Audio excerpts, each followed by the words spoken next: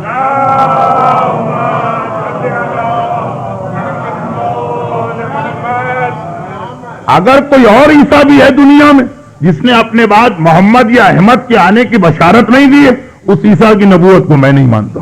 میں تو فقط اسی عیسیٰ کی نبوت کو مانتا ہوں جو اپنے بعد خاتم الانبیاء کی نبوت کا اعلان کر کے گیا. اب کیا کہے، بات ہی ختم ہو گئی. جب یہ بات یہ طے پائی کہ اس عیسیٰ کو مانتے ہیں جس کے بعد خاتم الانبیاء آنے والا، پریشان گھبرا گیا. اور امام نے دیکھا کہ پریشانی کے عالم میں تو ایک مرتبہ امام نے ایک کراس کوشچن، یہ مناظرے کے طریقوں میں سے ہے کہ بہت سی چیزیں ایسی کہ جو ہم مانتے ہیں اس لیے انکار کرتے ہیں کہ سامنے والا جو ہے اس سے وہ بات تسلیم کروائی جائے. امام نے کہا کہ میرا عقیدہ تو نہیں، لیکن لوگ کہتے ہیں کہ عیسیٰ نماز اور روزے میں اتنے زیادہ پابند نہیں تھے جتنے دوسرے انبیاء گزرے. یہ جو سنا جاسلیق چونک اٹھ، گھبرا گئے، کہا کہ یہ آپ کیا کہہ رہے ہیں؟ جناب عیسیٰ جیسا نمازی کوئی نہیں، عیسیٰ جیسا روزے دار کوئی نہیں. امام نے کہا اگر عیسیٰ اتنے ہی نمازی اور ایسی ہی نماز پڑھتے جیسے تو بتا رہا، اگر امام اس سے سوال کرتے کہ کیا عیسیٰ نمازی، شاید وہ سوچ جاتا کہ کہیں ایسا تو نہیں کہ میں پھنس رہا ہوں کسی چیز میں، جواب نہ دیتا. امام نے الٹا سوال کیا، نیگیٹو، کہ سنا ہے کہ عیسیٰ اتنی نماز اور روزہ نہیں کرتے تھے. یہ جو سنا نبی اپنے نبی پہ کوئی حرف آ رہا، کہا کہ نہیں ان جیسا تو نمازی کوئی نہیں تھا. کہا اگر وہ نمازی تھے، نماز دوسرے کی عبادت، دوسرے کے آگے سجدہ، اگر وہ نمازی تھے تو عابد ہوئے، کسی اور کی عبادت کر رہے ہیں. جو کسی کی عبادت کرے وہ خدا کیسے ہو سکتا؟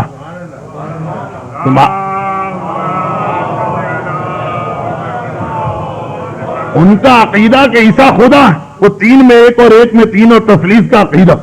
امام براہ راست پوچھتے تو خدا کہتا، لیکن امام نے اس کی زبان سے کہلوایا کہ عیسیٰ کسی اور کی عبادت کر رہے ہیں، اور جو کسی اور کی عبادت کرے وہ خود کبھی خدا نہیں ہو سکتا، کیونکہ خدا معبود ہوتا ہے، عابد نہیں ہوا کرتا. بس ایک مرتبہ چونکا، لیکن تھا انصاف پسند، تھا سمجھدار. چنانچہ تھوڑی ہی دیر گزرتی اور وہ بے اختیار کلمہ اسلام پڑھ کے مسلمان ہو جاتا. وہ کہ جس نے سارے عالم اسلام کو پریشان کر رکھا تھا، مگر امام کے دو جملوں کے نتیجے میں اتنا بڑا عالم اسلام قبول کر رہا. ایک نہیں، کتنے ہی ایسے یہودی اور عیسائی اور ہندو اور بدھ اور لامذہب لوگوں کے مناظرے امام سے ہوئے، سب ہسٹری میں دیکھ لیجئے. مامون سب کچھ دیکھ رہا اور یہ دیکھ کے پریشان ہوا جا رہا کہ میں تو ان کو اس لیے لے کے آیا تھا کہ اگر ان کا نام میری حکومت کے ساتھ مل گیا تو میری عزت بڑھے گی، مگر یہاں تو ان کا مقام بنتا جا رہا. اور پھر امام کی ایک خصوصیت، غلطی پہ امام خاموش نہیں رہتے ہیں، ٹھوک دیتے ہیں. ایک دن گئے مامون کے محل میں، دیکھا کہ نماز کا ٹائم ہے، مامون وضو کر رہا، غلام پانی ڈال رہا ہے اور وضو ہو رہا. اسلام میں وضو کی شرائط میں سے ایک شرط ہے مباشرت، انسان خود وضو کرے. اگر کسی اور کی ہیلپ لی گئی تو وہ وضو غلط ہے، باطل ہے. مقدمات وضو میں آپ دوسرے کی مدد لے سکتے ہیں کہ مثلا آپ کسی سے کہیں چلو میں پانی ڈال دو، لیکن ہاتھ پہ پانی آپ خود ڈالیں گے، ہاتھ خود پھیریں گے. اگر کوئی دوسرا آگے پانی ڈال کے ہاتھ پھیر جائے یہ وضو باطل ہے. مقدمات میں بھی مدد لینا مکروہ ہے، لیکن بہرحال چلے حرام نہیں. یہاں تو خلیفہ یہ بھی اپنی انسلٹ و توہین سمجھتا کہ اپنے ہاتھ سے وضو کرو، غلام وضو کرا رہا. امام نے ایک مرتبہ فوراً کہا تیرا وضو غلط، کیا تجھے نہیں معلوم کہ اللہ کی عبادت میں کسی کو شریک نہیں کیا جا سکتا؟ یہ بھی عبادت خدا میں کسی کو شریک کرنا. غلام کے سامنے ایک حاکم، آج کا نہیں اس زمانے کا، ایک مرتبہ گھبرا گئے، چہرے کا رنگ سرخ ہو گیا، کرے تو کیا کرے. 3-4 ایسے واقعات جمع ہوئے. البتہ لوگ جب یہ سنتے ہیں تو یہ سوچتے ہیں یہ مامون کا واقعہ ہے. جی نہیں، مامون کا نہیں، یہ ہمارا بھی واقعہ. آج ہم کوئی غلطی کرتے ہیں، فقی کوئی عالم ٹوک دے، دیکھیے لوگوں کی کیا حالت ہوتی. پاکستان میں تو یہ کہ اگلے دن اس کے خلاف پمفلیٹ بھی نکل آتا ہے, دیوار پہ پوسٹر بھی چھپ کے رہ جاتا, صرف اس لیے کہ اس نے ہماری کسی غلطی کو بتایا. ہم سوچتے ہیں کہ جی امام حاکم کے سامنے اس کی غلطی بتا دی, لیکن یاد رکھیے جتنا مامون ناراض ہوا اس سے زیادہ تو آج کل ہم اور آپ ناراض ہو رہے ہیں. بھائی مامون اگر ناراض ہوا تو کچھ سمجھ میں بھی آتا, ساری اسلامی دنیا اس کے ہاتھ میں, تخت پہ بیٹھا ہوا, فوجیں اس کے ساتھ, ہم کچھ بھی نہیں ہے, نتھنگ, اور اس کے بعد ہمارا دماغ مامون کے دماغ کے برابر کہ جی ہم بڑی سے بڑی غلطی کریں, کوئی عالم ہمیں ٹوک نہیں سکتا, اور ٹوکے تو بس اس عالم کی تو آ گئی شامت. جس طریقے سے مامون, اگر ہمیں مامون جیسا اختیار ملتا تو ہمارے پاس بھی, سب کی بات نہیں کرتا, مخلص مومن بھی ہے, لیکن ہمارے پاس بھی شاید بہت سے علماء کے لیے سوائے زہر کے اور کچھ نہ ہوتا. جس طرح تاریخ نے یہ بتایا کہ مامون نے جب یہ 2-3 واقعات کو دیکھا, ایک فیصلہ کیا, ایک ڈیسیشن لیا. ایک روایت یہ ہے کہ وہ 22 ذی قعدہ تھی, ایک روایت یہ ہے کہ وہ آج کی رات تھی. امام کی خاص دعوت محل میں کی جا رہی, اور دعوت کس طرح کی گئی کہ وہ انگور کہ جن کے اندر سوئی کے ذریعے سے زہر کو داخل کیا گیا, اس سوئی کو زہر آلود کیا گیا اور ان تمام انگوروں سے گزارا گیا. انگور زہر آلود ہوتے چلے جا رہے ہیں اور دعوت کی جا رہی ہے امام کی. امام اپنے گھر سے نکلے, غلام سے کہے گئے کہ میں واپس آؤں گا, کسی سے کوئی بات نہیں کروں گا, حجرے کا دروازہ بند ہو جائے گا, خود بخود بند ہو جائے گا, خبردار اسے کھولنے کی کوشش نہ کرنا. کچھ دیر کے بعد میرے حجرے کا دروازہ کھلے گا اور میرا جنازہ بالکل تیار ہوگا, غسل دیا ہوا, کفن پہنا ہوا. غلام نے تڑپ کے کہا مولا یہ کیسے ممکن ہے؟ کہا میرا بیٹا آئے گا. کون بیٹا؟ میرا نواں امام جو مدینے میں ہے, اور بات ہو رہی ہے مرد کی. میرا بیٹا آئے گا اور مجھے غسل و کفن دے کے واپس چلا جائے گا. جب جنازہ تیار نظر آئے تو مامون کو جا کے اطلاع دینا. آج ہی کی رات تھی یا 23 ذی قعدہ کی شب تھی. تاریخیں کہتی ہیں عشاء کی نماز کے بعد مامون نے اپنے محل میں 8ویں امام کو بلایا.